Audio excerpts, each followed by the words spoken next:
السلام علیکم عزیز طلبات، آج میرا لیکچر نمبر 20 ہے جماعت پنجم کے لیے اسلامیات کا۔ ہم نے نیا ٹاپک شروع کیا تھا میثاق مدینہ۔ میثاق کا مطلب ہوتا ہے معاہدہ، لفظی میننگ یہ ہوتا ہے معاہدہ، اور مدینہ میں جو معاہدہ ہوا تھا کفار کے ساتھ اس کو میثاق مدینہ کہا جاتا ہے۔ جیسے صلح کہا گیا صلح حدیبیہ کو، اسی طرح میثاق مدینہ معاہدہ ہے مدینہ کے کفار کے ساتھ کیا تھا حضرت صلی اللہ علیہ وسلم نے۔ اس کی مختلف دستاویز میں سے جو پوائنٹس تھے نا وہ ہم ڈسکس کر رہے ہیں۔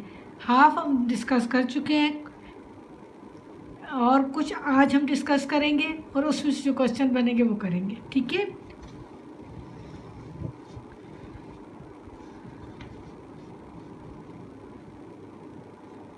مملکت کا نظام چلانے کے لیے درکار، پہلے ہم عدل کے بارے میں پڑھ چکے ہیں اور یہ پڑھ چکے ہیں کہ عدل و انصاف کا کیسے انہوں نے کرنا ہے۔ تمام لوگوں کے ساتھ، چاہے کفار ہوں یا مسلم ہوں، ان کے ساتھ ایک جیسا سلوک کیا جائے گا، اور مسلم ایک قبیلہ ہے اور مسلمانوں میں بھی فرق نہیں کیا جائے گا۔ اسی طرح اگر کوئی غلط کام کرے گا تو اس کا مدد نہیں کی جائے گی، لیکن اگر کوئی درست کام ہو رہا ہوگا تو اس میں ایک دوسرے کی مدد کی جائے گی۔ اب ہم اس کا نیکسٹ مملکت کا نظام چلانے کے لیے درکار اخراجات، مسلمان ان کے غیر مسلم حلیف برداشت کریں گے، یعنی مسلمان بھی اور ان کے غیر مسلم حلیف، حلیف کا مطلب ہوتا ہے ساتھی جو ان کے ساتھ دے رہے ہوتے ہیں۔ غیر مسلم حلیف حالت جنگ میں مسلمانوں کے ساتھ جنگ کے مصارف برداشت کریں گے، یعنی اگر جنگ ہو جاتی ہے تو جو آپ کے غیر مسلم ساتھی ہیں وہ بھی جنگ کے تمام اخراجات اسی طرح برداشت کریں گے جس طرح مسلمان برداشت کریں گے، ٹھیک ہے۔ غیر مسلم حلیف مملکت کے خلاف ہر قسم کی سرکشی اور بغاوت کو کچلنے کے لیے مسلمانوں کے ساتھ تعاون کریں گے۔ غیر مسلم حلیف یعنی جو ساتھی ہیں غیر مسلم، مملکت کے خلاف کوئی جنگ ہوگی یا جو بھی انسان گروہ جو ہے مملکت کے خلاف ہوگا اس کے ساتھ مل کر، مسلمانوں کے ساتھ مل کر اس کا مقابلہ کریں گے۔ اگر غیر مسلموں کو نشانہ بنایا جائے تو یہ مملکت کی ذمہ داری ہوگی کہ ان کی اسی طرح مدد کی جائے جس طرح مظلوم مسلمان کی مدد کی جاتی ہے۔ جس طرح مسلمان بھائی کی اگر کسی کو تکلیف ہو، اس پر کوئی ظلم ہو رہا ہو تو ہم مدد کرتے ہیں، اسی طرح غیر مسلم کی بھی ہم مدد کریں گے۔ یہ دستاویز ہے جو پوائنٹ ہیں جن پر آپس میں معاہدہ ہوا تھا۔ اگر ملک کی بھلائی صلح میں ہو تو تمام فریق صلح قبول کریں گے۔ اگر ایسا وقت آ جاتا ہے کہ حضرت صلی اللہ علیہ وسلم فیصلہ کرتے ہیں کہ ہمیں آپس میں صلح کرنی ہے، تو پھر تمام فریق جو ساتھ ہیں ان کو بھی یہ صلح قبول کرنی پڑے گی۔ کسی فرد سے کسی دوسرے انسان کے گناہ کا حساب یا کسی فرد کا اس کے خاندان سے تاوان نہیں لیا جائے گا، یعنی اگر ایک فرد غلطی کرتا ہے تو وہ فرد خود رسپانسیبل ہے، اس کا خاندان رسپانسیبل نہیں ہے، اس کے خاندان سے اس کا بدلہ نہیں لیا جائے گا۔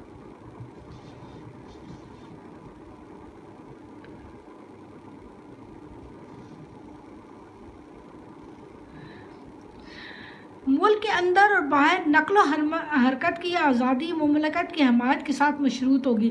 جو لوگ ملک کا ساتھ دے رہے ہوں گے نا ان کو اندر باہر آنے جانے کی اجازت ہوگی، لیکن اگر جو لوگ ساتھ نہیں دے رہے تو ان پر پابندیاں ہوں گی۔ مشروط ہوگی یعنی اس کا تعلق ہوگا، یہ شرط پوری کرنی پڑے گی کہ آپ کا کسی بغاوت سے حصہ نہیں ہے، آپ مملکت کے حامی ہیں، ملک کے خلاف کام کرنے نہیں جا رہے۔ کسی ظالم و گناہ گار کی حمایت نہیں کی جائے گی، کوئی بھی مسلم ہو یا غیر مسلم ہو، اگر وہ ظالم ہے اور گناہ گار ہے تو اس کی مدد نہیں کی جائے گی، اس کی مدد نہیں کی۔ میثاق مدینہ ایک نئی ریاست کی تشکیل میں بنیادی اور اہم حیثیت کا حامل ہے۔ میثاق مدینہ یعنی ایک معاہدہ، اس معاہدے نے مسلمانوں کی روحانی اور معاشرتی اصلاح و تربیت کی۔ اگر ان کی کوئی غلطیاں تھیں، وہ اگر کسی اور کو نقصان پہنچاتے تھے تو پھر ان کی اصلاح ہوگی نا، کیونکہ انہوں نے دستاویز سائن کیے کہ ہم کسی کو فضول میں کسی کو تنگ نہیں کریں گے۔ اوس اور خزرج کے قبائل کے درمیان امن کے تعلقات، یہ ہر وقت آپس میں خون ریزی میں رہتے تھے، تو ان کے درمیان بھی امن کے تعلقات استوار کیے یعنی پیدا کیے، استوار کیے، بنائے۔ جس سے مملکت کا دفاع و تحفظ جیسے اہم معاملات مضبوط ہو گئے۔ وہ آپس میں لڑ کے اپنی انرجی ضائع کر دیتے تھے نا، اپنی ہمت ضائع کر دیتے تھے، وہی ہمت جب غیر مسلم دوسروں کے دشمنوں کے خلاف استعمال ہو تو وہ زیادہ مضبوط ہوگی قوم۔ دنیا بھر کے قانون دان اور مورخین اس معاہدے کی دستاویز کو دیکھ کر ہی حضور صلی اللہ علیہ وسلم کو ایک نبی ہونے کے ساتھ ساتھ عظیم سیاسی رہنما بھی قرار دیتے ہیں۔ اس کی دستاویز کو پڑھیں تو پتہ چلتا ہے کہ آپ صلی اللہ علیہ وسلم عدل و انصاف، رواداری، ان چیزوں کا کتنا خیال رکھتے تھے، اور اسی وجہ سے تمام مورخین آپ کو نبی ہونے کے ساتھ ساتھ آپ کا سیاسی رہنما ہونے کا بھی ذکر کر رہے ہیں۔ اب ہم نے 2 کوشچن جو اس میں ہیں ہمارے وہ کریں گے۔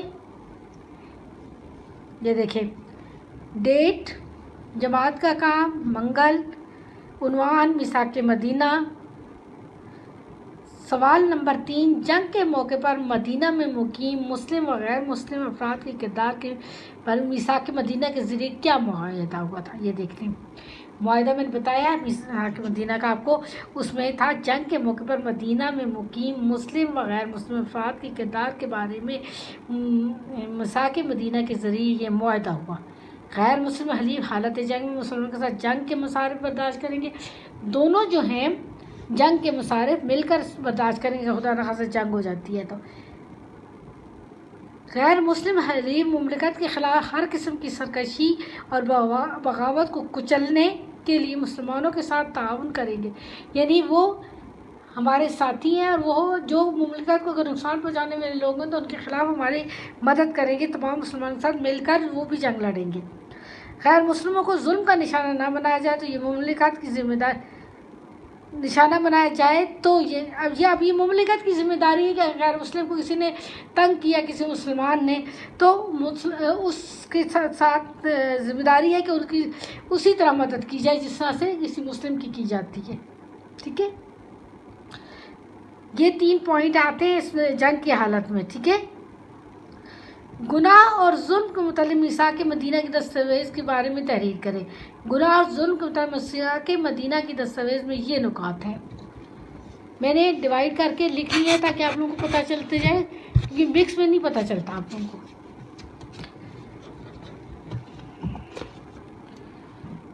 کسی فرد سے کسی دوسرے انسان کے گناہ کا حساب یا کسی فرد کا اس کے خاندان سے تاوان نہیں لیا جائے گا۔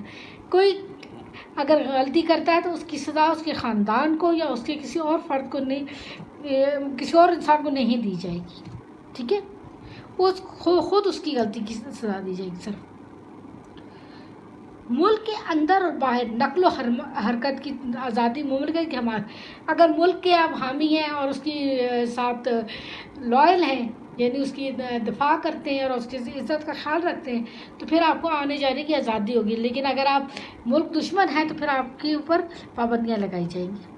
کسی ظلم اور گناہ گار کی حمایت نہیں کی جائے گی۔ اگر کوئی ظلم کرے گا یا گناہ کرے گا، چاہے وہ مسلمان ہو یا غیر مسلم، اس کی مدد یا حمایت نہیں کی جائے گی۔ یہ 2 سوال ہیں جو آپ لوگوں نے کرنے ہیں۔ لیسن میں نے آپ کو پڑھا دیا، ابھی اس کے 2 ٹاپک رہ گئے، نیکسٹ لیسن میں ہم کریں گے۔ ٹھیک ہے، اللہ حافظ۔